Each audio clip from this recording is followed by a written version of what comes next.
Good morning students. हम लोग बात कर रहे थे, जो हम लोग क्लास कर रहे थे उस क्लासेस में हम लोग ये देख रहे थे कि चैप्टर नंबर 3 पढ़ रहे थे जिसमें change in profit sharing ratio था। यानी चैप्टर नंबर 3 पढ़ रहे थे change in profit sharing ratio, जिसमें हम लोग ने पहले वाले लेक्चर में पढ़ा था रेशियो। सेकेंड पहला देखा रेशियो, दूसरा हम लोग ने देखा कैलकुलेशन ऑफ गुडविल। हमने गुडविल का डेफिनेशन बताया, गुडविल के बारे में बताया, कैसे गुडविल कैलकुलेट करते हैं। उसके लिए हम लोग मेथड शुरू किया और उस मेथड में पहला मेथड जो था वो एवरेज प्रॉफिट मेथड था।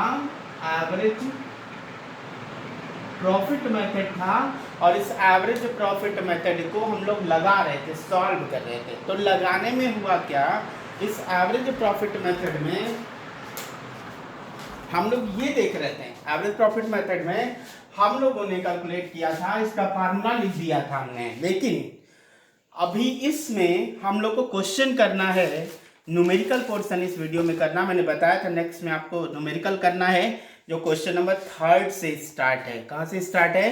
क्वेश्चन नंबर 3 से। तो मैं पहले इसमें करता हूँ क्वेश्चन नंबर 3। क्वेश्चन नंबर 3 करना है, तो देखेंगे कैसे करना है इसको। आप भी अपने बुक्स में पढ़िएगा। लिखा था goodwill of the firm we valued the 4-year purchase of the average profit of the last 5 year, the profit for the 5 year were. करा 5 साल का जो प्रॉफिट दे रखा है, तो सबसे पहला काम कैसे करेंगे, एक बात समझिएगा, जरा थोड़ा मेरी बात समझिए।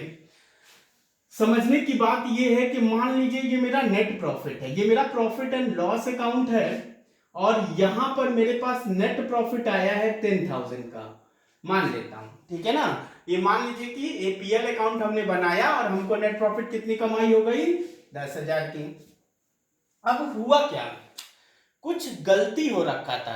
अब ये कैसा गलती था, उस गलती की बात समझिएगा। जैसे मान लीजिए दो तरह के लॉसेस होते हैं, इसको थोड़ा समझ लीजिए। लॉसेस हमारे पास दो टाइप्स के होते हैं, क्लास 11th में आप पढ़े होंगे, बशर्ते मैं बता देता हूं। एक होता है नॉर्मल लॉस और एक होता है एब नॉर्मल लॉस। एब नॉर्मल लॉस क्या होता है? लॉसेस दो तरीके से होता है, एक होता है नॉर्मल लॉस, एक होता है एब नॉर्मल लॉस।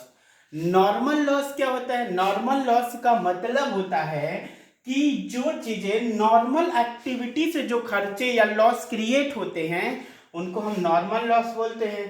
अब नॉर्मल लॉस क्या होता है? ऐसा लॉस जो नॉर्मल एक्टिविटी से क्रिएट नहीं होता है। जैसे मैं बात करूं जिसकी एक्सपेक्टेशन ना हो, यानी ऐसा लॉस जिसकी उम्मीद हो उसको नॉर्मल लॉस, ऐसा लॉस जिसकी उम्मीद ना हो है नॉर्मल लॉस। तो जब हम लोग गुडविल का कैलकुलेशन करते हैं, ठीक है ना, जब हम लोग गुडविल की वैल्यूएशन करते हैं तो गुडविल वैल्यूएशन में हम लोग एबनॉर्मल लॉस के लॉस को हम लोग कंसीडर नहीं करते हैं। यानी कि जब हम लोग गुडविल कैलकुलेट करेंगे तो उसमें अगर प्रॉफिट में एबनॉर्मल लॉस होगा तो उसको हमको हटाना पड़ेगा, ठीक है ना। यानी कि for the calculation of goodwill abnormal loss should be ignored, उसको इग्नोर किया जाता है, उसको कंसीडर नहीं करते हैं। सिर्फ नॉर्मल प्रॉफिट पर ही हम लोग को गुडविल की वैल्यूएशन करनी पड़ती है। बात समझ में आई? तो देखेंगे, हम बात कर रहे थे इसमें अब, यानी ये जो पीएल अकाउंट है, मान लीजिए लॉस बाय फायर है, लॉस बाय फायर, ये 10,000 है, ये 2,000 का नुकसान है लॉस बाय फायर का। एक बात बताइए, हमारा प्रॉफिट, अब कोई पूछे बताइए कितना जीपी रहा होगा या प्रॉफिट, नॉर्मल प्रॉफिट कितना है? 10,000 का नेट प्रॉफिट है, उसमें 2,000 का लॉस बाय फायर क्या है? एबनॉर्मल है, आग से लग गई, एकाएक अचानक आग लगती है, ये पता नहीं होता, इसलिए क्या है? ये एबनॉर्मल। इसलिए इसको क्या होगा? हटाना पड़ेगा। हम लोग को जब भी प्रॉफिट कैलकुलेट करेंगे तो नॉर्मल प्रॉफिट पर ही करना है। तो बताइए नॉर्मल प्रॉफिट कितना था अगर इसको छोड़ दे? बताइए कुछ यहां पर प्रॉफिट रहा होगा, उसमें से 2,000 माइनस हुआ होगा, तो आंसर कितना आया होगा? 10,000 आया होगा। ऐसे ही तो नेट प्रॉफिट निकलता है। इस साइड में से इस खर्चे को माइनस कर देते तो हमारे पास क्या निकल के आता है? नेट प्रॉफिट निकल के आ जाता है। अब बात ये करनी थी कि ये जो 10,000 का प्रॉफिट है, ये तो प्रॉफिट हमारा दोनों है, इसमें एबनॉर्मल लॉस भी माइनस किया गया है। तो बताइए इसको सही करना है तो क्या करें, इसमें से माइनस हो रखा है ना ये 2000, क्योंकि इसमें से ये माइनस करते तब ये आता है। तो अगर ये माइनस हो रखा है तो इसको क्या कर दे, 2000 को इसमें प्लस कर दे, तो हमारा प्रॉफिट क्या हो जाएगा, सही। तो आप थोड़ा सा समझ लीजिए, समझ में आया तो भी ठीक, नहीं समझ में आया तो भी ठीक। देखिएगा अगर एबनॉर्मल लॉस होगा, एबनॉर्मल लॉस होगा तो उसको प्लस करेंगे नेट प्रॉफिट में, और एबनॉर्मल गेन होगा तो उसको माइनस करेंगे, क्योंकि ऑलरेडी एडेड होता है वो, ठीक है ना। ये याद रखिएगा, लॉसेस को प्लस गेन को माइनस कर देते हैं। अब हम लोग क्वेश्चंस करते हैं, जो क्वेश्चन करने हैं। बात है हमारे पास क्वेश्चन नंबर 3 की। तो देखिए कैसे कैसे दिया हमको, सबसे पहले नॉर्मल एबनॉर्मल करना होगा, फिर हम लोग बात करेंगे। क्वेश्चन नंबर 3 में देखिए कितने साल के प्रॉफिट दे रखे हैं हमको। दिया है 2013-14, 2014-15, 2015-16, 2016-17 एंड 2017-18 ये दे रखा है मेरे पास। और यहां पे मुझे प्रॉफिट दे रखा है 2 लाख, और प्रॉफिट दे रखा है 3 लाख। ये प्रॉफिट नहीं है, ब्रैकेट बना हुआ, ब्रैकेट का मतलब लॉस होता है। और दिया है 4,50,000। अभी इसके ब्रैकेट में कुछ लिखा हुआ है, मैं हम पढ़ते हैं इसको, लास्ट में पढ़ेंगे, पहले प्रॉफिट छाप देते हैं। ये 3,50,000 का प्रॉफिट है, फिर उसके बाद 2,60,000 का ये प्रॉफिट हमारे पास गिवन है। अब कह रहे हैं हमको क्या करना है, हमको गुडविल निकालना है 4 साल के परचेज के हिसाब से। देखिएगा जरा, इस 4,00,000 2015-16 के ब्रैकेट में लिखा इंक्लूडेड एबनॉर्मल गेन। मैंने अभी अभी बताया आपको कि एबनॉर्मल गेन नेट प्रॉफिट को बढ़ाता है, इसलिए क्या करना होगा, माइनस। यानी जब भी एबनॉर्मल गेन होगा तो माइनस, और एबनॉर्मल लॉस होगा तो प्लस करना पड़ेगा। तो यानी ये जो 15-16 है उसमें लिखा हुआ इंक्लूडिंग एबनॉर्मल गेन 50,000, तो गेन है तो क्या करना पड़ेगा, माइनस कर दे, ठीक है ना। और नीचे लिखा है after charging N abnormal loss of 90,000, abnormal loss को क्या, प्लस कितना, 90,000। अब टोटल बता दीजिए, ये आ गया आपका 2 लाख, ये 3 लाख माइनस में ही है, ये कितना, 450 में से 50 चला गया, 4 लाख हो गया। ये 350 और 90 हो गया 4,40,000। ये टोटल हो गया 2,60,000। अब इसको टोटल को हम लोग को ऐड करना है, क्या करना होगा, टोटल को ऐड करना होगा। तो ये टोटल ये और ये सब सम करेंगे तीनों, तो मेरे पास आया है 13 लाख, और 3 लाख को उसमें माइनस कर देंगे क्योंकि ये माइनस में है, तो ये आ जाएगा टोटल कितना, 10 लाख, ठीक है। अब बताइए, हम लोग जानते हैं गुडविल का फार्मूला क्या होता है, goodwill is equal to average profit into number of year purchase, number of year purchase. तो बताइए जरा, नंबर ऑफ ईयर परचेज कितना दे रखा है क्वेश्चन में, 4 साल दे रखा है, सबसे ऊपर वाले लाइन में लिखा है the goodwill of the firm we valued 4 year purchase of average profit. हम लोग जानते हैं एवरेज प्रॉफिट कैसे निकलता है, हम कहते हैं कि total profit divided by number of year, number of year. तो टोटल प्रॉफिट कितना है, 10 लाख है, नंबर ऑफ ईयर कितना है, 5 साल है, 1 2 3 4 5 साल, तो ये कितना आंसर आ गया, 2 लाख आ गया। आप बताइए एवरेज प्रॉफिट के जगह पे अगर 2 लाख रख दिया जाए तो बताइए गुडविल की वैल्यू कितनी आ गई, गुडविल की वैल्यू आ गई आपकी 8 लाख। गुडविल का आंसर कितना आ गया, 8 लाख, आपका 8 लाख आंसर आया भी है। ये हो गया आपका क्वेश्चन नंबर 3। क्या हो गया, क्वेश्चन नंबर 3। अब देख लीजिए आगे एक और क्वेश्चन, क्वेश्चन नंबर 4 की हम बात करते हैं, ठीक है। क्वेश्चन नंबर 4 ये आप नोट डाउन कर लीजिएगा, मैं क्वेश्चन नंबर 4 करता हूं। देखिए इसी तरह से सेम दिया है, इसमें कहा कि जो प्रॉफिट नंबर ऑफ ईयर है ना वो 100% ऑफ एवरेज प्रॉफिट है। तो हम बात कर लेते हैं, देखिएगा सबसे पहले तो हम प्रॉफिट निकालते हैं, कब का दिया है, 2016 का, 2017, 2018, 2019 ये दे रखा है। हमारे पास प्रॉफिट दे रखा है 1 लाख रुपए का, यहाँ पे लॉस दिया है 1,50,000 का, क्या दे रखा है, लॉस दे रखा है, ठीक है।